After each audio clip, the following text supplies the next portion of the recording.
ವಿದ್ಯಾರ್ಥಿಗಳೇ, ಬೆಳಗಿನ ಶುಭೋದಯ. ನಿಮ್ಮ ದ್ವಿತೀಯ ಪಿಯುಸಿ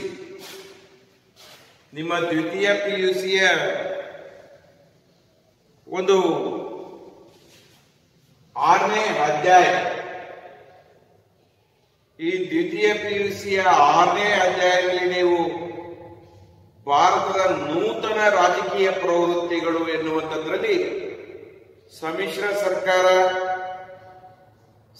ಸರ್ಕಾರದ ಲಕ್ಷಣ, ಸಮ್ಮಿಶ್ರ ಸರ್ಕಾರದ ಗುಣ, ಸಮ್ಮಿಶ್ರ ಸರ್ಕಾರದ ಅವಗುಣಗಳು ಅಥವಾ ದೋಷಗಳ ಬಗ್ಗೆ ನಿನ್ನೆಯವರೆಗೂ ಅಧ್ಯಯನ ಮಾಡಿದ್ದೇವೆ. ಇವತ್ತು ಭಾರತದ ನೂತನ ರಾಜಕೀಯ ಪ್ರವೃತ್ತಿಗಳು ಎನ್ನುವಂತ ಅಧ್ಯಾಯ 6ರಲ್ಲಿ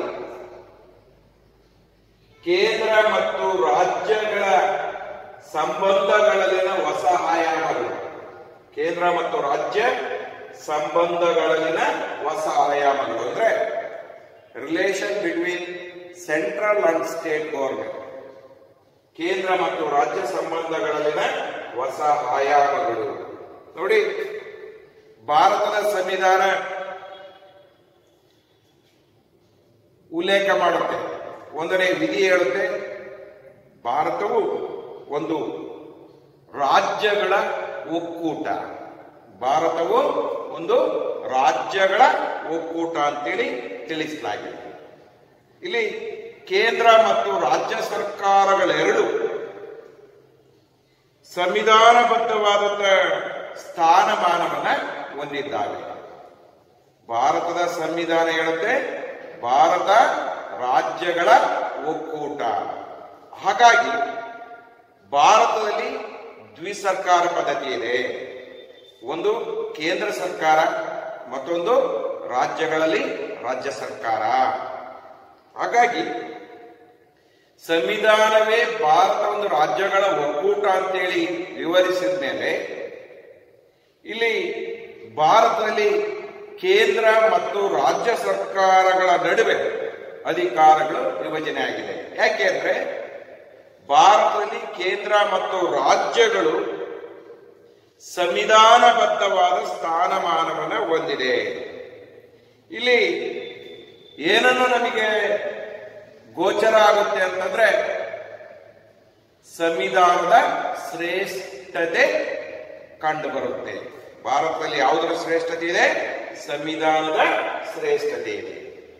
ನೋಡಿ, ನಾವು ಕೇಂದ್ರ ಮತ್ತು ರಾಜ್ಯ ಸರ್ಕಾರಗಳು ಸಂವಿಧಾನಬದ್ಧವಾದ ಸ್ಥಾನಮಾನವನ್ನ ಮತ್ತು ಅಧಿಕಾರಗಳನ್ನ ಹೊಂದಿದ್ದಾವೆ ಅಂದಾಗ ಕೇಂದ್ರ ಮತ್ತು ರಾಜ್ಯ ಸರ್ಕಾರಗಳ ನಡುವೆ ಇರುವಂತಹ ಸಂಬಂಧಗಳನ್ನು ನಾವು ನೋಡುವುದಾದ್ರೆ, 1ನೇದು ಶಾಸನೀಯ ಸಂಬಂಧಗಳು ಅಥವಾ ಶಾಸನೀಯ ಅಧಿಕಾರಗಳು. ಕೇಂದ್ರ ಮತ್ತು ರಾಜ್ಯ ಸರ್ಕಾರಗಳ ನಡುವೆ ಇರುವ ಸಂಬಂಧಗಳಲ್ಲಿ ಮೊದಲನೇದು ಶಾಸನೀಯ ಸಂಬಂಧಗಳು ಅಥವಾ ಶಾಸನೀಯ ಅಧಿಕಾರಗಳು.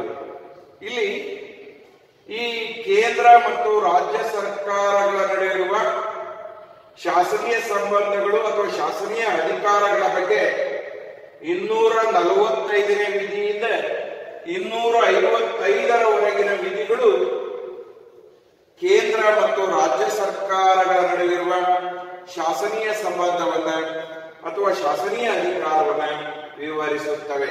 ನಾವು ಭಾರತದ ಸಂವಿಧಾನದ 245ನೇ ವಿಧಿಯಿಂದ 255ರವರೆಗಿನ ವಿಧಿಗಳು ಕೇಂದ್ರ ಮತ್ತು ರಾಜ್ಯ ಸರ್ಕಾರಗಳ ಶಾಸನೀಯ ಅಧಿಕಾರಗಳನ್ನ ವಿವರಿಸುತ್ತವೆ. ನೋಡಿ, ಶಾಸನೀಯ ಅಧಿಕಾರದಲ್ಲಿ ನಾವು ಕೇಂದ್ರ ಮತ್ತು ರಾಜ್ಯ ಸರ್ಕಾರಗಳ ಶಾಸನೀಯ ಅಧಿಕಾರದಲ್ಲಿ 3 ಪಟ್ಟಿಗಳನ್ನು ನಾವು ಗಮನಿಸ್ತೇವೆ. ಕೇಂದ್ರ ಪಟ್ಟಿ, ರಾಜ್ಯ ಪಟ್ಟಿ, ಸಮವರ್ತಿ ಪಟ್ಟಿ. Central list, state list, concurrent list. ನೋಡಿ, ಈ ಶಾಸನೀಯ ಅಧಿಕಾರದಲ್ಲಿ ಮೊದಲನೆಯ ಪಟ್ಟಿ ಕೇಂದ್ರ ಪಟ್ಟಿ. ಕೇಂದ್ರ ಪಟ್ಟಿಯಲ್ಲಿ ಎಷ್ಟು ವಿಷಯಗಳಿದ್ದಾವೆ ಅಂದ್ರೆ 99 ವಿಷಯಗಳಿದ್ದಾವೆ, 99. ಈ 99 ವಿಷಯಗಳನ್ನ ಕೇಂದ್ರ ಪಟ್ಟಿ ಹೊಂದಿದೆ. ಉದಾಹರಣೆ ಪ್ರಮುಖವಾಗಿ ರಕ್ಷಣೆ, ವಿದೇಶಾಂಗ ವ್ಯವಹಾರ, ರೂಪಾಯಿ, ನಾಣ್ಯ, ಅಣುಶಕ್ತಿ, ವಿಜ್ಞಾನ ಮತ್ತು ತಂತ್ರಜ್ಞಾನ. ಕೇಂದ್ರ ಪಟ್ಟಿಯಲ್ಲಿ ಎಷ್ಟು ವಿಷಯಗಳಿದ್ದಾವೆ? 99 ವಿಷಯಗಳು. ಯಾವ್ಯಾವು?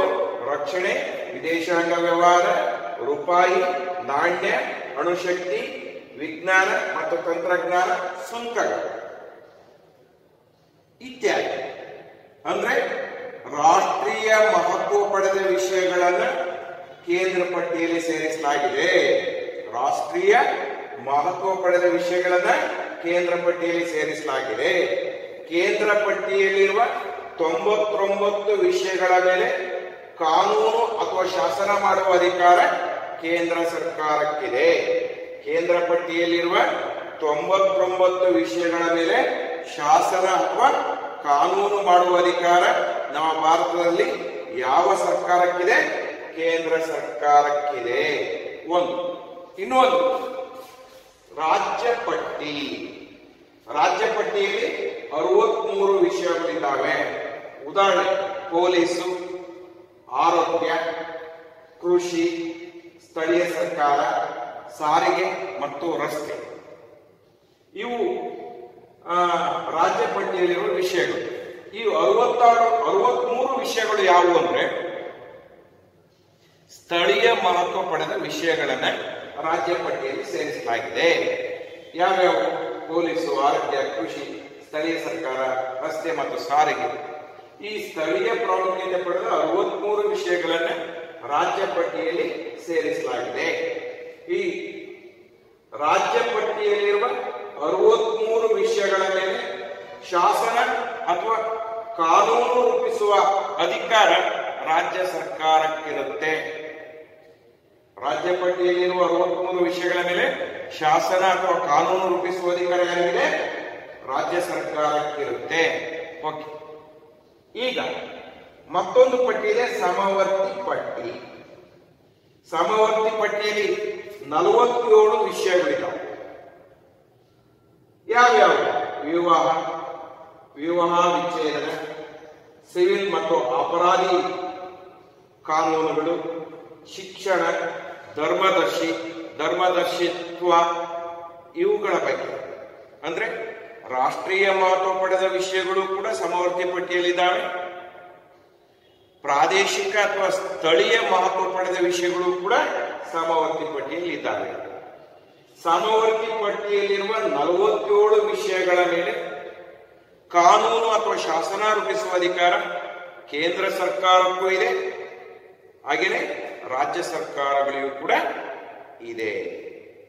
ಅಂದ್ರೆ ಸಮವರ್ತಿ ಪಟ್ಟಿಯಲ್ಲಿರುವ ವಿಷಯಗಳ ಮೇಲೆ ಶಾಸನ ರೂಪಿಸುವ ಅಧಿಕಾರ ಕೇಂದ್ರ ಸರ್ಕಾರಕ್ಕಿದೆ, ರಾಜ್ಯ ಸರ್ಕಾರಗಳಿಗೂ ಕೂಡ ಇದೆ.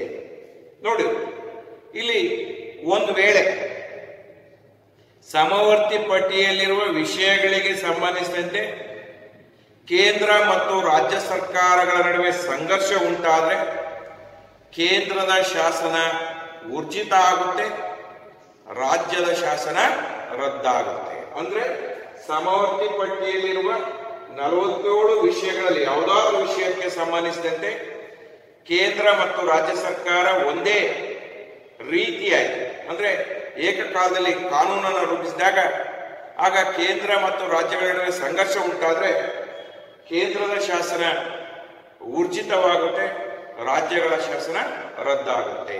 ಅಂದ್ರೆ ಸಮವರ್ತಿ ಪಟ್ಟಿಯಲ್ಲಿ ವಿಷಯಗಳ ಮೇಲೆ ಕಾನೂನು ರೂಪಿಸುವ ಶ್ರೇಷ್ಠ ಅಧಿಕಾರ ಕೇಂದ್ರ ಸರ್ಕಾರಕ್ಕಿದೆ. ಈಗ ಇನ್ನು ಒಂದು ಶೇಷ ಅಧಿಕಾರಗಳು. ನೋಡಿ, ಈ ಶೇಷ ಅಧಿಕಾರಗಳಲ್ಲಿ ಯಾವ ವಿಷಯಗಳಿದ್ದಾವೆ? ಈ ಮೇಲಿನ ಕೇಂದ್ರ ಪಟ್ಟಿ, ರಾಜ್ಯ ಪಟ್ಟಿ, ಸಮವರ್ತಿ ಪಟ್ಟಿ ಏನಿದ್ದಾವೆ, ಕೇಂದ್ರ ಪಟ್ಟಿ, ರಾಜ್ಯ ಪಟ್ಟಿ, ಸಮವರ್ತಿ ಪಟ್ಟಿ, ಈ 3 ಪಟ್ಟಿಗಳಲ್ಲಿ ಸೇರಿಸದೆ ಇರುವ ವಿಷಯಗಳನ್ನ ಶೇಷ ಅಧಿಕಾರಗಳು ಅಂತ ನಾವು ಕರೀತೀವಿ. ಮೇಲಿನ 3 ಪಟ್ಟಿಯಲ್ಲಿ ಸೇರಿಸದೆ ಇರುವ ವಿಷಯಗಳನ್ನ ನಾವು ಶೇಷ ಅಧಿಕಾರ ಅಂತೇಳಿ ಕರೆಯಲಾಗಿದೆ. ನಮ್ಮ ಸಂವಿಧಾನದ ಪ್ರಕಾರ ಶೇಷ ಅಧಿಕಾರ ಯಾರಿಗಿದೆ ಅಂದ್ರೆ ಕೇಂದ್ರ ಸರ್ಕಾರವು ಕೇಂದ್ರ ಪಟ್ಟಿ, ರಾಜ್ಯ ಪಟ್ಟಿ, ಸಮವರ್ತಿ ಪಟ್ಟಿಯಲ್ಲಿ ಸೇರದೇ ಇರುವ ವಿಷಯಗಳ ಮೇಲೆ ಅಂದ್ರೆ ಶೇಷ ಅಧಿಕಾರವನ್ನ ಚಲಾಯಿಸುವ ಅಥವಾ ಕಾನೂನು ಮಾಡುವ ಅಧಿಕಾರ ಕೇಂದ್ರ ಸರ್ಕಾರಕ್ಕಿದೆ. ಕೇಂದ್ರ ಪಟ್ಟಿ, ರಾಜ್ಯ ಪಟ್ಟಿ, ಸಮವರ್ತಿ ಪಟ್ಟಿಯಲ್ಲಿ ಸೇರಿಸದೇ ಇರುವ ವಿಷಯಗಳನ್ನ ಶೇಷಾಧಿಕಾರ ಅಂತೇವೆ. ನಮ್ಮ ಸಂವಿಧಾನದ ಪ್ರಕಾರ ಕೇಂದ್ರ ಪಟ್ಟಿ, ರಾಜ್ಯ ಪಟ್ಟಿ, ಸಮವರ್ತಿ ಪಟ್ಟಿಯಲ್ಲಿ ಸೇರಿಸದೇ ಇರುವ ವಿಷಯಗಳ ಮೇಲೆ ಶಾಸನ ರೂಪಿಸುವ ಅಧಿಕಾರ ಕೇಂದ್ರ ಸರ್ಕಾರಕ್ಕಿದೆ. ಸಂಪೂರ್ಣವಾಗಿ ಕೇಂದ್ರ ಸರ್ಕಾರಕ್ಕಿದೆ ಶೇಷಾಧಿಕಾರ. ನೋಡಿ, ಕೇಂದ್ರ ಮತ್ತು ರಾಜ್ಯ ಸಂಬಂಧಗಳಲ್ಲಿ ನಮಗೆ ಗೊತ್ತಿದೆ, ರಾಜ್ಯಗಳಿಗೆ ಪ್ರತ್ಯೇಕವಾದ ಅಸ್ತಿತ್ವ ಮತ್ತು ಅಧಿಕಾರ ಇದ್ದು, ಪ್ರತ್ಯೇಕವಾದ ಸಂವಿಧಾನಬದ್ಧವಾದ ಅಸ್ತಿತ್ವ ಮತ್ತು ಸಂವಿಧಾನಬದ್ಧವಾದ ಅಧಿಕಾರಗಳು ಇದ್ರೂ ಕೂಡ ಈ ವಿಷಯಗಳಲ್ಲಿ ಶೇಷ ಅಧಿಕಾರದ ವಿಷಯದಲ್ಲಿ ರಾಜ್ಯಗಳಿಗೆ ಯಾವುದೇ ಅಧಿಕಾರ ಇರುವುದಿಲ್ಲ. ಈ ಕೇಂದ್ರದ ಶಾಸಕಾಂಗವಾದಂತಹ ಸಂಸತ್ತು ಮಾತ್ರ ಕೇಂದ್ರ ಪಟ್ಟಿ, ಸಮವರ್ತಿ ಪಟ್ಟಿಗಳ ಮೇಲೆ ಕಾನೂನು ಮಾಡುವ ಹೆಚ್ಚಿನ ಅಧಿಕಾರವನ್ನು, ಶ್ರೇಷ್ಠ ಅಧಿಕಾರವನ್ನು ಹೊಂದಿದೆ. ರಾಜ್ಯದ ಹಾಗೆಯೇ ಸ್ಟೇಟ್ ಪಟ್ಟಿ ಅಂದ್ರೆ ನಾವು ರಾಜ್ಯ ಪಟ್ಟಿಯಲ್ಲಿರುವ ವಿಷಯಗಳ ಮೇಲೆಯೂ ಕೂಡ ಕೇಂದ್ರ ಸರ್ಕಾರ ಕಾನೂನನ್ನು ಮಾಡುತ್ತೆ ಕೆಲವು ಸಂದರ್ಭದಲ್ಲಿ. ಯಾವಾಗ ಅಂದ್ರೆ ರಾಷ್ಟ್ರದ ಹಿತಾಸಕ್ತಿಯ ದೃಷ್ಟಿಯಿಂದ ರಾಜ್ಯಸಭೆ, ನಮ್ಮ ಸಂಸತ್ತಿನ ಮೇಲ್ಮನೆಯಾದ ರಾಜ್ಯಸಭೆ ರಾಜ್ಯ ಪಟ್ಟಿಯಲ್ಲಿರುವ ಯಾವುದಾದ್ರೂ ವಿಷಯದ ಮೇಲೆ ಸಂಸತ್ತು ಕಾನೂನು ಮಾಡಲು ಕ್ರಮ ಕೈಗೊಳ್ಳುವಂತೆ ರಾಜ್ಯಸಭೆ ಒಂದು ನಿರ್ಣಯವನ್ನು ಅಂಗೀಕರಿಸಿದ್ರೆ ಆಗ ಸಂಸತ್ತು ರಾಜ್ಯ ಪಟ್ಟಿಯಲ್ಲಿರುವ ವಿಷಯಗಳ ಮೇಲೆಯೂ ಕೂಡ ಕಾನೂನು ಮಾಡುವ ಅಧಿಕಾರವನ್ನು ಹೊಂದಿದೆ. ಇದರ ಅಂದ್ರೆ ರಾಜ್ಯ ಪಟ್ಟಿಯಲ್ಲಿರುವ ವಿಷಯಗಳ ಮೇಲೆ ಒಂದು ವೇಳೆ ರಾಜ್ಯಸಭೆಯ ನಿರ್ಣಯದ ಆಧಾರದ ಮೇಲೆ ಸಂಸತ್ತು ಕಾನೂನು ಮಾಡಿದರೆ ಅದು 1 ವರ್ಷದ ಅವಧಿಯವರೆಗೆ ಊರ್ಜಿತ ಆಗುತ್ತೆ. ಆಮೇಲೆ ಕೇಂದ್ರದ ಕಾನೂನು ರದ್ದಾಗುತ್ತೆ. ಓಕೆ, ಇವು ಶಾಸನೀಯ ಅಧಿಕಾರಗಳಲ್ಲಿ ಈ ಕೇಂದ್ರ ಪಟ್ಟಿ, ರಾಜ್ಯ ಪಟ್ಟಿ, ಸಮವರ್ತಿ ಪಟ್ಟಿ, ಶೇಷ ಅಧಿಕಾರಗಳು. ಈಗ ತುರ್ತು ಪರಿಸ್ಥಿತಿಯ ಸ್ಥಿತಿಗಳು ಅಂತೇವೆ ಅಥವಾ ಅಧಿಕಾರಗಳು ಅಂತೇವೆ. ತುರ್ತು ಪರಿಸ್ಥಿತಿಯ ಸ್ಥಿತಿ ಅಥವಾ ತುರ್ತು ಪರಿಸ್ಥಿತಿಯ ಅಧಿಕಾರಗಳು. ಇಲ್ಲಿ ಮತ್ತೊಂದು ನಾವು ಹೇಳುವುದಾದ್ರೆ ತುರ್ತು ಪರಿಸ್ಥಿತಿ ಸ್ಥಿತಿಗಳು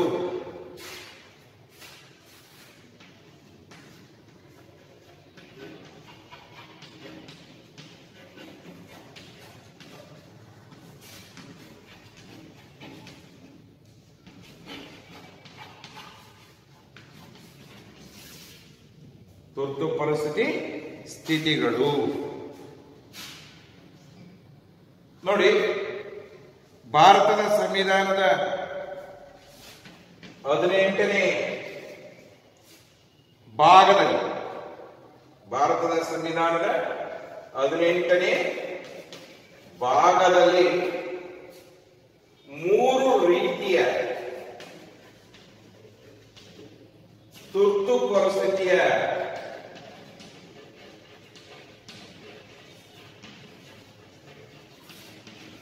ಅಧಿಕಾರಗಳ ಉಲ್ಲೇಖವಿದೆ. ಅರ್ಥ ಆಗಿದೆ? ತುರ್ತು ಪರಿಸ್ಥಿತಿಯ ಸ್ಥಿತಿಗಳು ಅಂದಾಗ ನಾವು ಭಾರತದ ಸಂವಿಧಾನದ 18ನೇ ಭಾಗದಲ್ಲಿ ಭಾರತದಲ್ಲಿರುವ 3 ರೀತಿಯ ತುರ್ತು ಪರಿಸ್ಥಿತಿಯ ಅಧಿಕಾರಗಳ ಉಲ್ಲೇಖವನ್ನು ನಾವು ಕಾಣ್ತೇವೆ. ಅದರಲ್ಲಿ ಯಾವುದು ಅಂದ್ರೆ ಒಂದು ರಾಷ್ಟ್ರೀಯ ತುರ್ತು ಪರಿಸ್ಥಿತಿ ಅಂತ ಇದೆ. ರಾಷ್ಟ್ರೀಯ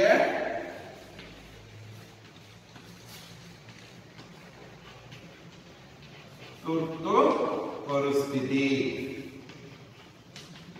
352ನೇ ವಿಧಿ ಪ್ರಕಾರ.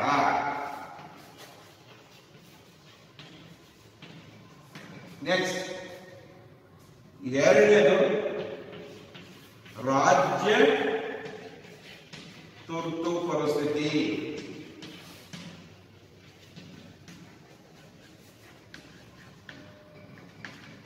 ಮುನ್ನೂರ 56ನೇ ವಿಧಿ ಪ್ರಕಾರ. ಮೂರನೇದು ಹಣಕಾಸಿನ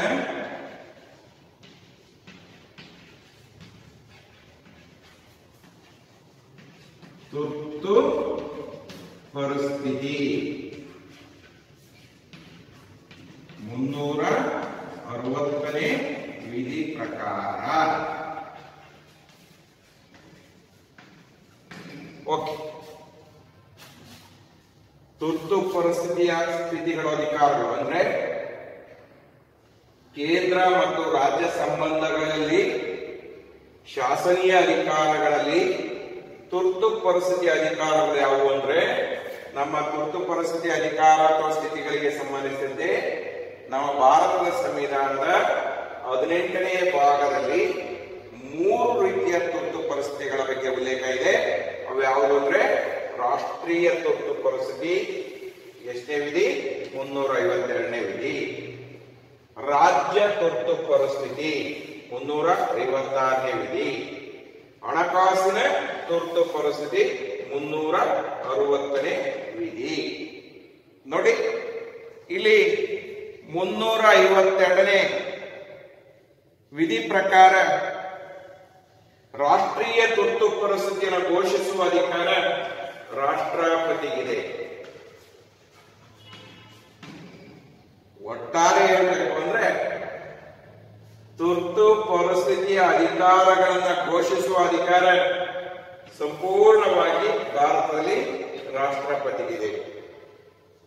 ತುರ್ತು ಪರಿಸ್ಥಿತಿಯ ರಾಷ್ಟ್ರೀಯ ತುರ್ತು ಪರಿಸ್ಥಿತಿ ಅಧಿಕಾರ ಆಗಿರ್ಬೋದು, ರಾಜ್ಯ ತುರ್ತು ಪರಿಸ್ಥಿತಿ ಅಧಿಕಾರ ಆಗಿರ್ಬೋದು, ಹಣಕಾಸಿನ ತುರ್ತು ಪರಿಸ್ಥಿತಿ ಅಧಿಕಾರಗಳನ್ನು ಚಲಾಯಿಸುವ ಅಧಿಕಾರ ಅಥವಾ ತುರ್ತು ಪರಿಸ್ಥಿತಿ ಅಧಿಕಾರಗಳನ್ನ ಘೋಷಿಸುವ ಸಂಪೂರ್ಣ ಅಧಿಕಾರ ಭಾರತದಲ್ಲಿ ರಾಷ್ಟ್ರಪತಿಯವರಿಗಿದೆ. ಇಲ್ಲಿ 352ನೇ ವಿಧಿ ರಾಷ್ಟ್ರೀಯ ತುರ್ತು ಪರಿಸ್ಥಿತಿ ಬಗ್ಗೆ ತಿಳಿಸುತ್ತೆ. ಅಂದ್ರೆ ಇಲ್ಲಿ ಬಾಹ್ಯ ರಾಷ್ಟ್ರವನ್ನ ಅಥವಾ ದೇಶವನ್ನ ಬಾಹ್ಯ ಗಂಡಾಂತರದಿಂದ ರಕ್ಷಿಸುವ ಸಲುವಾಗಿ ಭಾರತದ ರಾಷ್ಟ್ರಪತಿಯವರು ರಾಷ್ಟ್ರೀಯ ತುರ್ತು ಪರಿಸ್ಥಿತಿಯನ್ನ ಘೋಷಿಸುತ್ತಾರೆ. ಇಲ್ಲಿ ಅವರಿಗೆ ಈ ರಾಷ್ಟ್ರೀಯ ತುರ್ತು ಪರಿಸ್ಥಿತಿಯನ್ನ 3 ಬಾರಿ ಘೋಷಿಸಲಾಗಿದೆ. ಈ ವೇಳೆಯಲ್ಲಿ ಅಂದ್ರೆ ರಾಷ್ಟ್ರೀಯ ತುರ್ತು ಪರಿಸ್ಥಿತಿಯನ್ನ ರಾಷ್ಟ್ರಪತಿಯವರು ಘೋಷಣೆ ಮಾಡ್ತಾರೆ.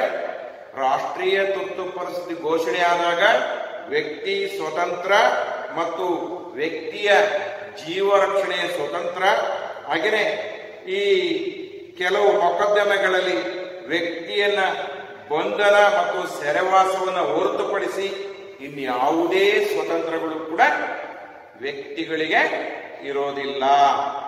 ಇದು ಒಂದು. ಇನ್ನ ಒಂದು ರಾಜ್ಯ ತುರ್ತು ಪರಿಸ್ಥಿತಿ. ಇದನ್ನು ನಾವು ರಾಜ್ಯಗಳಲ್ಲಿ ರಾಷ್ಟ್ರಪತಿಯ ಆಳ್ವಿಕೆ ಅಂತೇವೆ.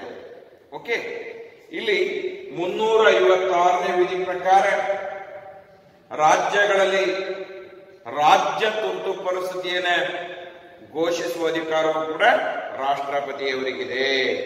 ಯಾವಾಗ, ಯಾವ ಆಧಾರದ ಮೇಲೆ ಅಂದ್ರೆ ದೇಶದ ಯಾವುದೇ ರಾಜ್ಯಗಳಲ್ಲಿ ಸಂವಿಧಾನಾತ್ಮಕ ಪರಿಸ್ಥಿತಿ ಹದಗೆಟ್ಟಾಗ ಅಥವಾ ಆಡಳಿತ ವ್ಯವಸ್ಥೆ ಸಂಪೂರ್ಣವಾಗಿ ಕುಸಿದಾಗ, ಆಳುವ ಪಕ್ಷ ರಾಜೀನಾಮೆ ಕೊಟ್ಟಾಗ, ವಿರೋಧ ಪಕ್ಷಗಳು ಸರ್ಕಾರವನ್ನು ರಚನೆ ಮಾಡಲು ಮುಂದೆ ಬಾರದೇ ಹೋದಾಗ, ಸಂವಿಧಾನಾತ್ಮಕ ಬಿಕ್ಕಟ್ಟು ರಾಜ್ಯಗಳಲ್ಲಿ ಉದ್ಭವಿಸಿದಾಗ, ಆಗ ಆಯಾ ರಾಜ್ಯದ ರಾಜ್ಯಪಾಲರು ನೀಡುವ ವರದಿಯನ್ನ ಆಧರಿಸಿ ಆಯಾ ರಾಜ್ಯದ ರಾಜ್ಯಪಾಲರು ನೀಡುವ ವರದಿಯನ್ನು ಆಧರಿಸಿ ರಾಷ್ಟ್ರಪತಿಯವರು ಆ ರಾಜ್ಯಗಳಲ್ಲಿ ರಾಜ್ಯ ತುರ್ತು ಪರಿಸ್ಥಿತಿಯನ್ನ ಘೋಷಿಸುತ್ತಾರೆ. ಇಲ್ಲಿಯ ತನಕ 100ಕ್ಕೂ ಹೆಚ್ಚು ಬಾರಿ ಈ 356ನೇ ವಿಧಿ ಪ್ರಕಾರ ರಾಜ್ಯ ತುರ್ತು ಪರಿಸ್ಥಿತಿಯನ್ನು ಭಾರತದ ರಾಷ್ಟ್ರಪತಿಯವರು ವಿವಿಧ ಭಾಗಗಳಲ್ಲಿ ವಿವಿಧ ರಾಜ್ಯಗಳಲ್ಲಿ ಘೋಷಿಸಿರುವ ಸಾಕಷ್ಟು ಉದಾಹರಣೆಗಳಿದ್ದಾವೆ. ಇದು ಒಂದು. ಇನ್ನ ಒಂದು ಹಣಕಾಸಿನ ತುರ್ತು ಪರಿಸ್ಥಿತಿ 360ನೇ ವಿಧಿ. ನೋಡಿ, 360ನೇ ವಿಧಿ ಪ್ರಕಾರ ದೇಶದಲ್ಲಿ ಆರ್ಥಿಕ ಪರಿಸ್ಥಿತಿ ವ್ಯತ್ಯಾಸವಾದಾಗ, 360ನೇ ವಿಧಿ ಪ್ರಕಾರ ದೇಶದಲ್ಲಿ ಆರ್ಥಿಕ ಪರಿಸ್ಥಿತಿ ಹದಗೆಟ್ಟಾಗ ಅಥವಾ ದೇಶದ ಆರ್ಥಿಕ ಪರಿಸ್ಥಿತಿ ವ್ಯತ್ಯಾಸವಾದಾಗ ಆ ದೇಶದ ಆರ್ಥಿಕ ಪರಿಸ್ಥಿತಿಯನ್ನು ಸರಿದೂಗಿಸುವ ಸಲುವಾಗಿ ರಾಷ್ಟ್ರಪತಿಯವರು ಆರ್ಥಿಕ ತುರ್ತು ಪರಿಸ್ಥಿತಿಯನ್ನ 360ನೇ ವಿಧಿ ಪ್ರಕಾರ ಘೋಷಿಸುತ್ತಾರೆ. ಇಲ್ಲಿಯವರೆಗೆ ಆರ್ಥಿಕ ತುರ್ತು ಪರಿಸ್ಥಿತಿ ಅಧಿಕಾರವನ್ನ ನಮ್ಮ ದೇಶದಲ್ಲಿ ಜಾರಿಗೊಳಿಸಿಲ್ಲ. ಇವು ತುರ್ತು ಪರಿಸ್ಥಿತಿ ಸ್ಥಿತಿಗಳು: ರಾಷ್ಟ್ರೀಯ ತುರ್ತು ಪರಿಸ್ಥಿತಿ, ರಾಜ್ಯ ತುರ್ತು ಪರಿಸ್ಥಿತಿ, ಹಣಕಾಸಿನ ತುರ್ತು ಪರಿಸ್ಥಿತಿ. ಎಷ್ಟರಲ್ಲಿದೆ? 18ನೇ ಭಾಗದಲ್ಲಿದೆ. ನಮ್ಮ ಸಂವಿಧಾನದಲ್ಲಿ 3 ರೀತಿಯ ತುರ್ತು ಪರಿಸ್ಥಿತಿಗಳು: ರಾಷ್ಟ್ರೀಯ ತುರ್ತು ಪರಿಸ್ಥಿತಿ 352ನೇ ವಿಧಿ, ರಾಜ್ಯ ತುರ್ತು ಪರಿಸ್ಥಿತಿ ಅಧಿಕಾರ 356ನೇ ವಿಧಿ, ಹಣಕಾಸಿನ ತುರ್ತು ಪರಿಸ್ಥಿತಿಯ ವಿಧಿ 360ನೇ ವಿಧಿ. ಈ 3 ತುರ್ತು ಪರಿಸ್ಥಿತಿನ ಘೋಷಿಸುವ ಅಧಿಕಾರ ಭಾರತದಲ್ಲಿ ರಾಷ್ಟ್ರಪತಿಯವರಿಗೆ ಇದೆ. ಓಕೆ, ನೆಕ್ಸ್ಟ್ ಸಾಮಾನ್ಯ ಸ್ಥಿತಿ ಅಧಿಕಾರಗಳು.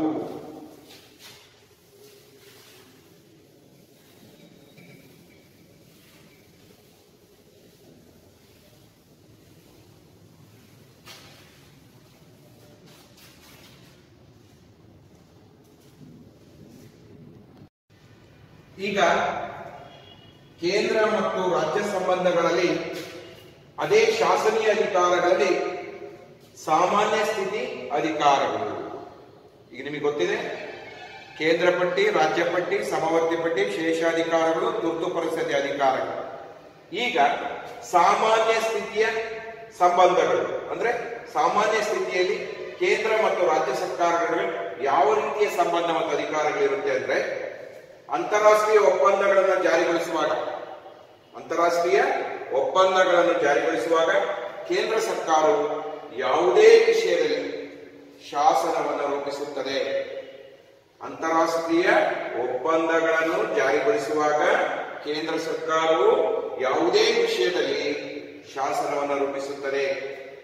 ಜೊತೆಗೆ ಯಾವುದೇ ವಿಷಯಕ್ಕೆ ಸಂಬಂಧಿಸಿದಂತೆ ರಾಜ್ಯಗಳಿಗೆ ನಿರ್ದೇಶನ ನೀಡುವ ಅಧಿಕಾರ ಕೇಂದ್ರಕ್ಕಿದೆ. ಸಾಮಾನ್ಯ ಪರಿಸ್ಥಿತಿಯಲ್ಲಿ ಕೇಂದ್ರ ಮತ್ತು ರಾಜ್ಯಗಳ ಸಂಬಂಧ ಹೇಗಿದೆ? ಅಂತಾರಾಷ್ಟ್ರೀಯ ಒಪ್ಪಂದಗಳನ್ನು ಜಾರಿಗೊಳಿಸುವಾಗ ಕೇಂದ್ರ ಸರ್ಕಾರವು ಯಾವುದೇ ವಿಷಯಗಳಿಗೆ ಸಂಬಂಧಿಸಿದಂತೆ ಶಾಸನವನ್ನು ರೂಪಿಸುತ್ತದೆ. ಇನ್ನು ಒಂದು, ರಾಜ್ಯಗಳಿಗೆ ಯಾವುದೇ ವಿಷಯಕ್ಕೆ ಸಂಬಂಧಿಸಿದಂತೆ ರಾಜ್ಯಗಳಿಗೆ ನಿರ್ದೇಶನ ನೀಡುವ ಅಧಿಕಾರ ಯಾರಿಗಿದೆ? ಕೇಂದ್ರ ಸರ್ಕಾರಕ್ಕಿದೆ. ಹಾಗೆಯೇ ಯಾವುದೇ ಕಾರಣಕ್ಕೂ ರಾಜ್ಯದ ಅಧಿಕಾರದ ವ್ಯಾಪ್ತಿ ಕೇಂದ್ರದ ಅಧಿಕಾರದ ವ್ಯಾಪ್ತಿಯನ್ನು ಮೀರುವಂತಿಲ್ಲ. ಯಾವುದೇ ಕಾರಣಕ್ಕೂ ರಾಜ್ಯಗಳು ಕೇಂದ್ರದ ಅಧಿಕಾರ ವ್ಯಾಪ್ತಿಯನ್ನು ಮೀರುವಂತಿಲ್ಲ. ರಾಜ್ಯದ ಅಧಿಕಾರ ಕೇಂದ್ರದ ಅಧಿಕಾರ ವ್ಯಾಪ್ತಿಯನ್ನು ಮೀರುವಂತಿಲ್ಲ ಯಾವುದೇ ಕಾರಣ. ಇನ್ನು ಒಂದು, ರಾಷ್ಟ್ರದ ಹಿತಾಸಕ್ತಿ ಮತ್ತು ರಕ್ಷಣೆಯ ದೃಷ್ಟಿಯಿಂದ ರಾಜ್ಯಗಳು ರೈಲ್ವೆ, ಸಾರಿಗೆ ಮತ್ತು ಸಂಪರ್ಕ ವ್ಯವಸ್ಥೆಯಲ್ಲಿ ಕೇಂದ್ರಕ್ಕೆ ಸಹಕರಿಸಬೇಕು. ರಾಷ್ಟ್ರದ ರಕ್ಷಣೆ ಮತ್ತು ಅಭಿವೃದ್ಧಿ ಹಾಗೂ ರಾಷ್ಟ್ರದ ಹಿತಾಸಕ್ತಿಯ ದೃಷ್ಟಿಯಿಂದ ಭಾರತದಲ್ಲಿರುವಂತಹ ಎಲ್ಲ ರಾಜ್ಯಗಳು ರೈಲ್ವೆ, ಸಾರಿಗೆ ಮತ್ತು ಸಂಪರ್ಕ ವ್ಯವಸ್ಥೆಗೆ ಕೇಂದ್ರ ಸರ್ಕಾರದೊಂದಿಗೆ ಸಹಕರಿಸಬೇಕು. ಇನ್ನು ಒಂದು, ಸಾಮಾನ್ಯ ಸ್ಥಿತಿಯ ಸಂಬಂಧಗಳು ಹೇಗಿರುತ್ತೆ ಅಂದ್ರೆ, ಎಲ್ಲಾ ರಾಜ್ಯಗಳು ಕೂಡ ಪರಿಶಿಷ್ಟ ಜಾತಿ ಮತ್ತು ಪರಿಶಿಷ್ಟ ವರ್ಗಗಳ ಕಲ್ಯಾಣಕ್ಕೆ ಬದ್ಧವಾಗಿವೆ. ಎಲ್ಲ ರಾಜ್ಯಗಳು ಪರಿಶಿಷ್ಟ ಜಾತಿ ಮತ್ತು ಪರಿಶಿಷ್ಟ ವರ್ಗಗಳ ಕಲ್ಯಾಣಕ್ಕೆ ಬದ್ಧವಾಗಿರಬೇಕು. ಹಾಗೆಯೇ ಇನ್ನೊಂದು ಸಾಮಾನ್ಯ ಸ್ಥಿತಿ ಅಧಿಕಾರಗಳು ಅಂದ್ರೆ ಹಿಂದಿ ಭಾಷೆಯ ಅಭಿವೃದ್ಧಿಗೆ ರಾಜ್ಯಗಳು ಬದ್ಧವಾಗಿರಬೇಕು. ಇಷ್ಟು ನಾವು ಸಾಮಾನ್ಯ ಸ್ಥಿತಿಯ ಸಂಬಂಧಗಳು ಅಂತ ಕರಿತೇವೆ. ಇವು ಶಾಸನೀಯ ಅಧಿಕಾರಗಳು ಅಥವಾ ಶಾಸನೀಯ ಸಂಬಂಧಗಳು. ಒಂದು ಕೇಂದ್ರ ಪಟ್ಟಿ, ರಾಜ್ಯ ಪಟ್ಟಿ, ಸಮವರ್ತಿ ಪಟ್ಟಿ, ಶೇಷಾಧಿಕಾರ, ತುರ್ತು ಪರಿಸ್ಥಿತಿ ಅಧಿಕಾರಗಳು ಮತ್ತು ಸಾಮಾನ್ಯ ಸ್ಥಿತಿಯ ಅಧಿಕಾರಗಳು ಅಂತೇಳಿ ಕರೀತೇವೆ. ಇವು 5 ಅಂಕದ ಪ್ರಶ್ನೆ ಕೇಳ್ತಾರೆ ವಿದ್ಯಾರ್ಥಿಗಳೇ. ಕೇಂದ್ರ ಮತ್ತು ರಾಜ್ಯ ಸಂಬಂಧಗಳಲ್ಲಿನ ಶಾಸನೀಯ ಅಧಿಕಾರಗಳನ್ನ ಅಥವಾ ಶಾಸನೀಯ ಸಂಬಂಧಗಳನ್ನ ವಿವರಿಸಿ. ಅದರಲ್ಲಿ ಕೇಂದ್ರ ಪಟ್ಟಿ, ರಾಜ್ಯ ಪಟ್ಟಿ, ಸಮವರ್ತಿ ಪಟ್ಟಿ, ಶೇಷಾಧಿಕಾರಗಳು, ನೆಕ್ಸ್ಟ್ ತುರ್ತು ಪರಿಸ್ಥಿತಿ ಅಧಿಕಾರಗಳು, ಇನ್ನೊಂದು ಸಾಮಾನ್ಯ ಸ್ಥಿತಿಯ ಅಧಿಕಾರಗಳು. ಇವು ಇಷ್ಟನ್ನ ನಾವು ಈ ಶಾಸನೀಯ ಅಧಿಕಾರಗಳಲ್ಲಿ ಹೇಳ್ತೇವೆ. ಓಕೆ,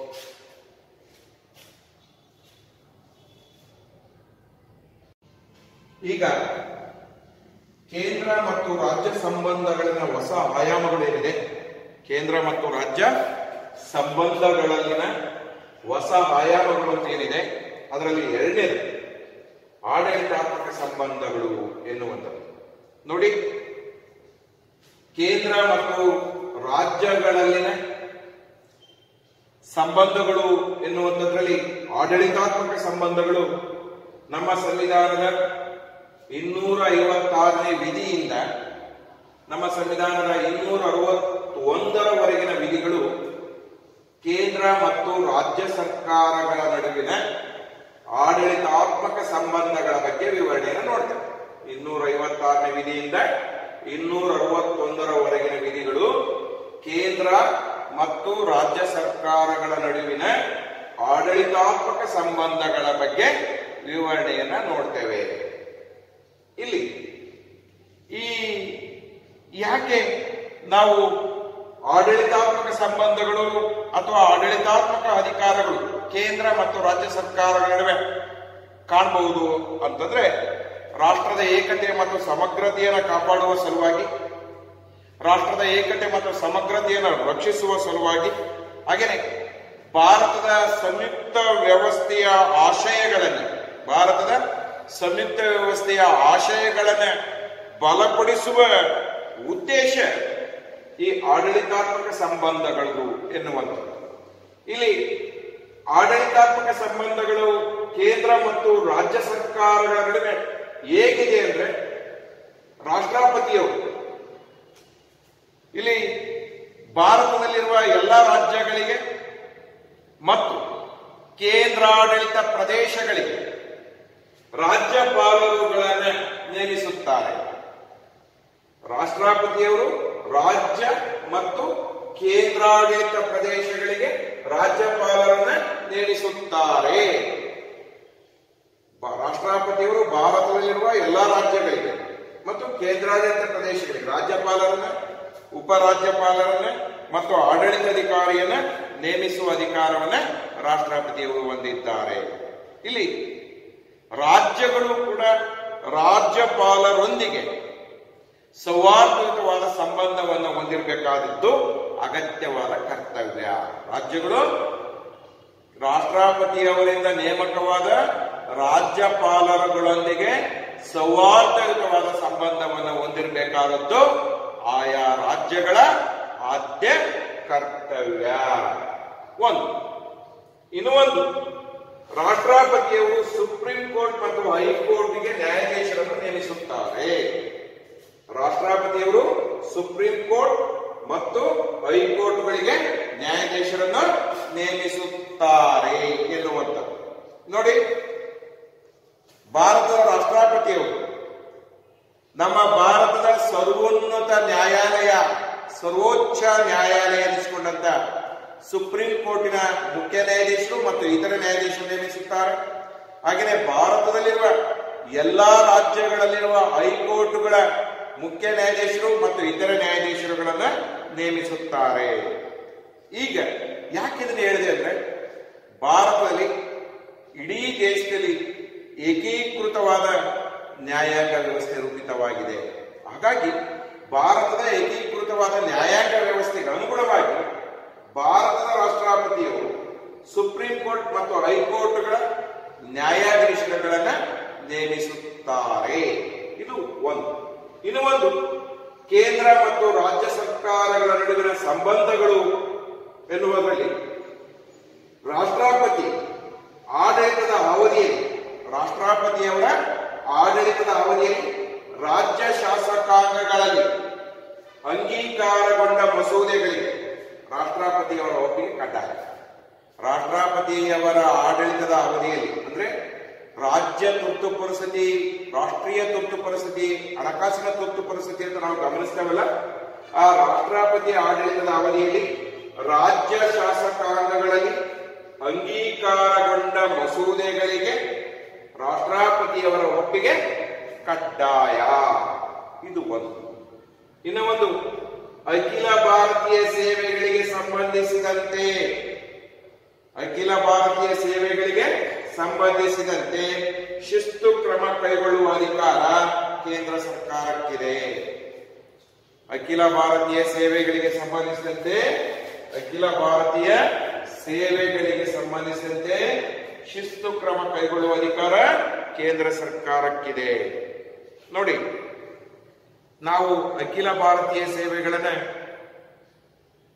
ಕೇಂದ್ರ ಮತ್ತು ರಾಜ್ಯ ಸರ್ಕಾರಗಳಲ್ಲಿ ಸಾಮಾನ್ಯ ಸೇವೆಗಳು ಅಂತೆ. ಕೇಂದ್ರ ಸರ್ಕಾರ ಮತ್ತು ರಾಜ್ಯ ಸರ್ಕಾರಗಳಲ್ಲಿಯೂ ಸೇವೆ ಸಲ್ಲಿಸುತ್ತಿರುವ ಸೇವೆ ಅಖಿಲ ಭಾರತೀಯ ಸೇವೆ ಅಂತ.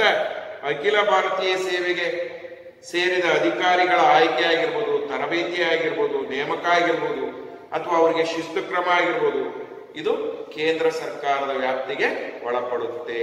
ಅಂದ್ರೆ ಅಖಿಲ ಭಾರತೀಯ ಸೇವೆಗೆ ಸಂಬಂಧಿಸಿದಂತೆ ಸಂಪೂರ್ಣವಾದ ಶಿಸ್ತು ಕ್ರಮ ಕೈಗೊಳ್ಳುವ, ನೇಮಕಾತಿ ಮಾಡುವ ಅಥವಾ ತರಬೇತಿಗೊಳಿಸುವ ಎಲ್ಲ ಅಧಿಕಾರವು ಕೂಡ ಯಾವ ಸರ್ಕಾರಕ್ಕೆ ಸೇರುತ್ತೆ? ಕೇಂದ್ರ ಸರ್ಕಾರಕ್ಕೆ ಸೇರುತ್ತೆ. ಒಂದು. ಇನ್ನು ಒಂದು, ಕಾನೂನು ಮತ್ತು ಸುವ್ಯವಸ್ಥೆಗಾಗಿ ರಾಜ್ಯಗಳಿಗೆ ಕೇಂದ್ರ ಸರ್ಕಾರವು ಸೂಕ್ತ ಆದೇಶ ನೀಡುವ ಅಧಿಕಾರವನ್ನು ಹೊಂದಿದೆ. ಕಾನೂನು ಮತ್ತು ಸುವ್ಯವಸ್ಥೆಗಾಗಿ ರಾಜ್ಯಗಳಿಗೆ ಕೇಂದ್ರ ಸರ್ಕಾರವು ಸೂಕ್ತ ಆದೇಶವನ್ನು ನೀಡುವ ಅಧಿಕಾರವನ್ನು ಹೊಂದಿದೆ. ಇಲ್ಲಿ ನಮ್ಮ ದೇಶಕ್ಕೆ ಅಗತ್ಯವೆನಿಸಿದಾಗ ಇಡೀ ದೇಶದಲ್ಲಿ ಕಾನೂನು ಮತ್ತು ಸುವ್ಯವಸ್ಥೆ, ರಾಷ್ಟ್ರದ ಏಕತೆ ಮತ್ತು ಸಮಗ್ರತೆ, ಸಾರಿಗೆ ಮತ್ತು ಸಂಪರ್ಕದ ರಕ್ಷಣೆ, ಹಾಗೆಯೇ ರಾಷ್ಟ್ರೀಯ ಹೆದ್ದಾರಿಗಳ ಅಭಿವೃದ್ಧಿ, ರೈಲ್ವೆ ಮುಂತಾದ ವಿಷಯಗಳಿಗೆ ಸಂಬಂಧಿಸಿದಂತೆ ರಾಜ್ಯ ಸರ್ಕಾರಗಳಿಗೆ ಕೇಂದ್ರ ಸರ್ಕಾರ ಕೆಲವೊಂದು ಆದೇಶಗಳನ್ನು ನೀಡುವಂತ ಅಧಿಕಾರ, ನಿರ್ದೇಶನ ನೀಡುವ ಅಧಿಕಾರ ಕೇಂದ್ರ ಸರ್ಕಾರಕ್ಕೆ ಸಂಪೂರ್ಣವಾದ ಅಧಿಕಾರ ಇದೆ. ನೆಕ್ಸ್ಟ್ ಒನ್, ಅಂತಾರಾಜ್ಯ ವಾಣಿಜ್ಯ ಆಯೋಗವನ್ನು ನೇಮಿಸುವ ಅಧಿಕಾರ. ಅಂತಾರಾಜ್ಯ ವಾಣಿಜ್ಯ ಆಯೋಗವನ್ನು ನೇಮಿಸುವ ಅಧಿಕಾರ ಕೇಂದ್ರ ಸರ್ಕಾರಕ್ಕಿದೆ ಎನ್ನುವಂಥದ್ದು.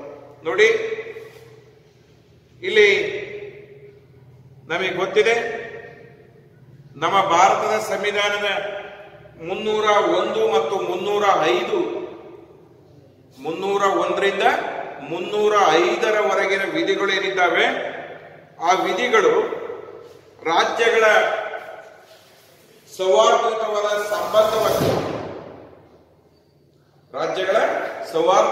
ಸಂಬಂಧಗಳನ್ನು ಕಾಯ್ದುಕೊಳ್ಳುವ ಅಂತಾರಾಜ್ಯ ಆಯೋಗವನ್ನು ನೇಮಿಸುವ ಅಧಿಕಾರ ಕೇಂದ್ರದ ಸಂಸತ್ತಿಗಿದೆ ಅಂತ ಹೇಳಿ, ರಾಜ್ಯ ಮತ್ತು ಕೇಂದ್ರಗಳ ನಡುವೆ ಸೌಹಾರ್ದಯುತವಾದ ಸಂಬಂಧವನ್ನು ರೂಪಿಸುವ ಸಲುವಾಗಿ ಅಂತಾರಾಜ್ಯ ವಾಣಿಜ್ಯ ಆಯೋಗವನ್ನು ನೇಮಿಸುವ ಅಧಿಕಾರ ಕೇಂದ್ರದ ಸಂಸತ್ತಿಗಿದೆ.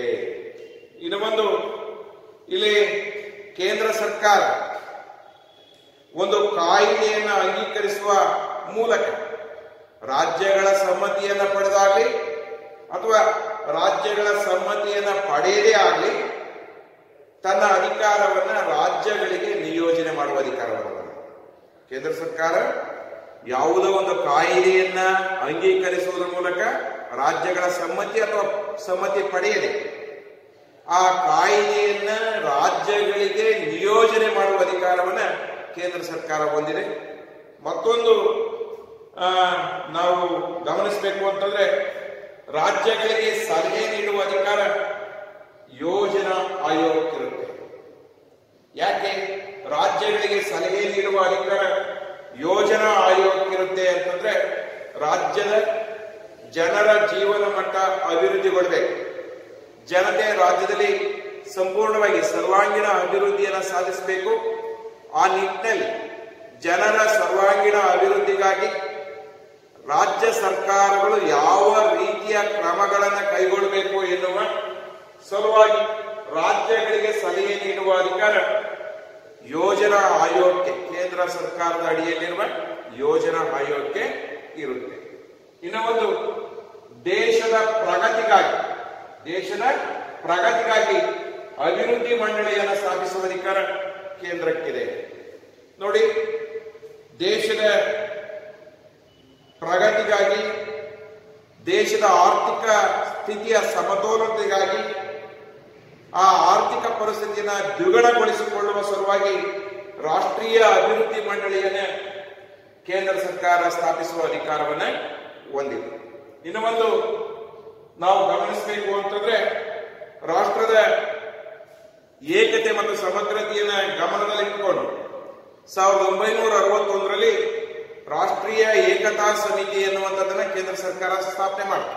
ರಾಷ್ಟ್ರೀಯ ಏಕತಾ ಸಮಿತಿ ಯಾಕೆ ಅಂತಂದ್ರೆ ಕೋಮುವಾದ, ಜಾತಿವಾದ, ಪ್ರಾದೇಶಿಕತೆ, ಭಾಷಾ ವ್ಯಾಮೋಹ ಇವುಗಳನ್ನ ಆಧರಿಸಿ ಈ ಪಿಡುಗನ್ನ ಕೋಮುವಾದ, ಜಾತಿವಾದ, ಪ್ರಾಂತ್ಯವಾದ, ಪ್ರಾದೇಶಿಕತೆ ಎನ್ನುವಂಥದ್ದನ್ನ ಈ ಪಿಡುಗನ್ನ ಹೋಗಲಾಡಿಸಬೇಕು ಎನ್ನುವುದು ಈ ರಾಷ್ಟ್ರೀಯ ಏಕತಾ ಸಮಿತಿಯ ಮೂಲ ಉದ್ದೇಶ ಆಗಿತ್ತು. ಹಾಗಾಗಿ ಕೇಂದ್ರ ಸರ್ಕಾರ 1961ರಲ್ಲಿ ರಾಷ್ಟ್ರೀಯ ಏಕತಾ ಸಮಿತಿಯನ್ನು ನೇಮಕ ಮಾಡುವುದರ ಮೂಲಕ ಈ ಜಾತಿವಾದ, ಕೋಮುವಾದಕ್ಕೆ ಕಡಿವಾಣ ಹಾಕಲು ಮುಂದಾಗಿದೆ. ಇದು ನಮ್ಮ ಕೇಂದ್ರ ಮತ್ತು ರಾಜ್ಯ ಸರ್ಕಾರಗಳ ನಡುವಿನ ಆಡಳಿತಾತ್ಮಕ ಸಂಬಂಧಗಳು ಅಂತೇಳಿ ನಾವಿಲ್ಲಿ ಕನ್ಸಿಡರ್ ಮಾಡ್ತೇವೆ.